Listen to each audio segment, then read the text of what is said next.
kalituhan mula sa sinaunang mundo.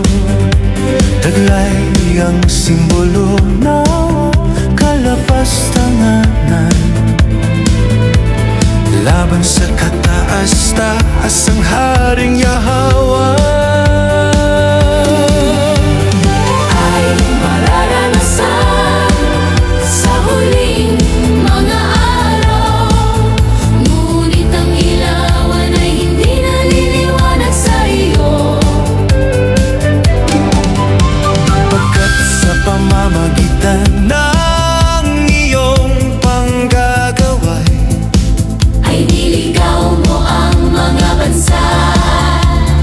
Ayon sa pahayag ng lingkod ni Haring Yahweh, lumabas kayo sa Kanya, bayan ko, upang huwag kayong makibahagi sa Kanyang mga kasalanan.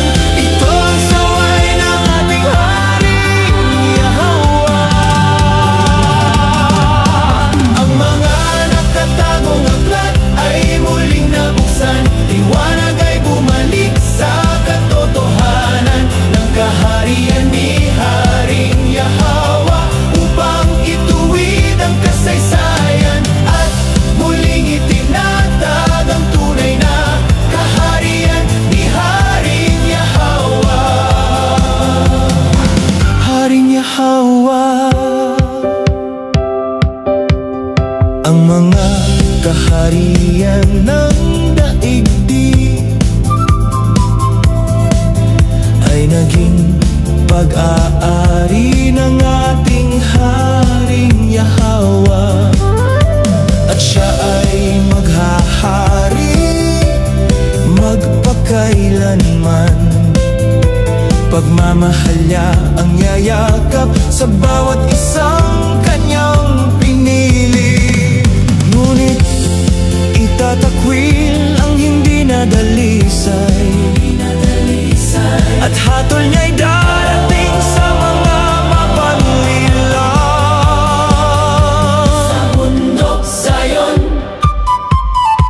panggalan mo, Haring Yahweh, aming isisigaw.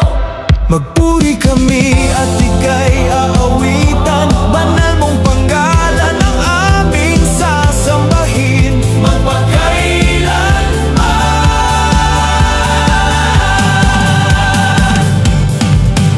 Ang mga nakatagong aklat ay muling nabuksan. Liwanag ay bumalik sa katotohanan ng kaharian ni Haring Yahweh, upang ituwid ang kasaysayan at muling itinatag ang tunay na kaharian ni Haring Yahweh.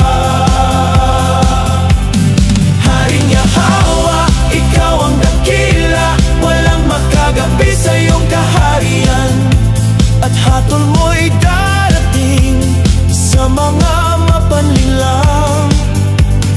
Maghari ka.